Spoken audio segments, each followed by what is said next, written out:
పెట్టి మనం దేవుని పూజిస్తాం. ఈరోజు పువ్వులనే ఒక దేవునిగా భావించి ఆ పూల పండుగ చేస్తున్నటువంటి మా ఆడబిడ్డలందరికీ కూడా శుభం జరగాలి, మంచి జరగాలి.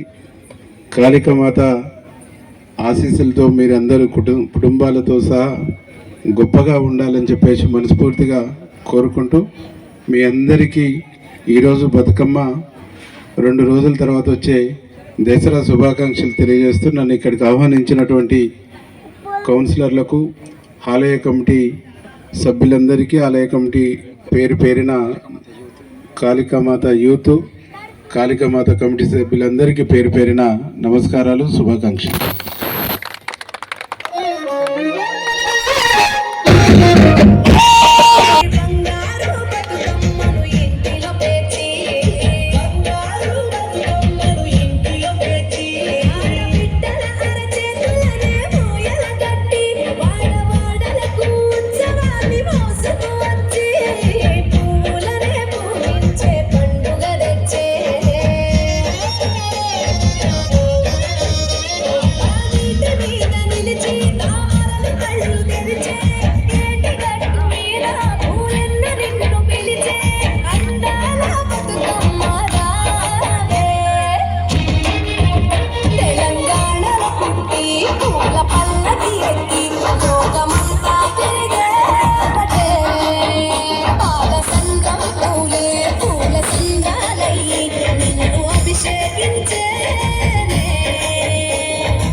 మెట్టినిల్లు వీడి చెల్లి తిరిగి చేరే వేళ అక్కరాది